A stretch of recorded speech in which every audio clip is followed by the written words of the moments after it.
Hello viewers. நான் எப்போதும் போல் வண்டியெல்லாம் ஸ்டார்ட் பண்ணிவிட்டு என் ஒய்ஃபுக்கு ஒரு பாய் சொல்லிட்டு ஃப்ரெண்ட் வீட்டுக்கு கிளம்பிட்டேன். ஃப்ரெண்ட் வீட்டுக்கு போகிற வழியில் ரொம்ப குளிராக இருந்ததுனால தலையில் ஒரு கேப்பை தூக்கி மாட்டிட்டு கிளம்பியாச்சுங்க.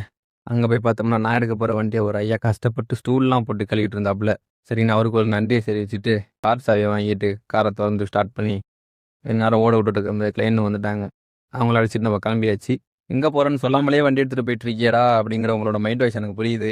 நம்ம இப்போ எங்கே போகிறோன்னா வேலூர், ஆம்பூர் அதெல்லாம் தாண்டி திருப்பத்தூருங்கிற ஏரியாவுக்கு தான் போகிறோம். ஒரு எமர்ஜென்சின்னு சொன்னாங்க. சரின்ட்டு வேகமாக போயாச்சு. போகிற வழியில் கிளைண்ட்டோட பையனுக்கு கொஞ்சம் பசி எடுத்ததுனால எங்கேயாச்சும் நிப்பாட்டுப்பா சாப்பிட்ருவோன்னு சொன்னனால ஹோட்டல் வெல்கம்னு சொல்லிட்டு ஒரு ஹோட்டலில் நிப்பாட்டினேன். சரி பேருக்கு ஏற்ற மாதிரி உள்ளே போனதும் நல்லா வெல்கம் பண்ணுவாங்க, சாப்பாடுலாம் நல்லாயிருக்கும்னு நினச்சி தான் போனது. உள்ளே போய் பார்த்தோம்னா தான் தெரியுது 2 இட்லி 35 ரூபாயாம். சரி 2 இட்லி வாங்கி சாப்பிட்டு பார்த்தா இட்லியில் உப்பு போட மறந்துட்டாங்க. சரி சட்னி தொட்டு சாப்பிட்டு போகணும்னு பார்த்தா சட்னி ஒரே புளிப்பு. சரி இதெல்லாம் நமக்கு சரிப்பட்டு வராது, எப்போ இன்னொரு 4 ஹவர் வண்டி ஓட்டி ஆகணும் அப்படின்ட்டு ஒரு டீ கடையை தேடி பிடிச்சி இஞ்சி டீ கடைன்ட்டு ஒரு கடைக்கு போனால் அங்கே அண்ணன்ட்ட ஒரு இஞ்சி டீயை வாங்கி குடிச்சு பார்த்தா அடடா அதெல்லவா டீ. பேசாமல் அந்த இட்லியை சாப்பிட்டதுக்கு அண்ணன்கிட்ட 2 3 டீ எக்ஸ்ட்ரா குடிச்சிருக்கலாம் போல் அப்படி இருந்துச்சுங்க.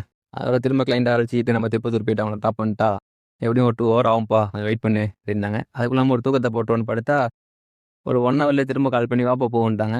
சரி நான் இதோட வண்டியை ஸ்டார்ட் பண்ணிவிட்டு அவங்க என் பிக்கப் பண்ணிட்டு அப்படியே பொறுமையாக வர வழியில் மலைகள் காடுகள் எல்லாத்தையும் பார்த்து ரசிச்சுக்கிட்டே ஒரு வழியாக சென்னை வந்து அவங்களையும் சேஃபாக காரையும் சேஃபாக அவங்ககிட்ட கொடுத்துட்டோம். இந்த வீடியோ பிடிச்சிருந்தா லைக் பண்ணுங்கள். இந்த வீடியோ வேறு என்னென்ன மாற்றிக்கணும் அப்படிங்கிற மாதிரி கமெண்ட் பண்ணுங்கள். ஏன்னா இது நம்மளோட ஃபஸ்ட் வீடியோ. நீங்கள் பண்ணுற கமெண்ட் அக்செப்ட் பண்ணிட்டு அடுத்த வீடியோவில் இன்னும் கொஞ்சம் இம்ப்ரூவ் பண்ணுவோம். Okay tata bye bye.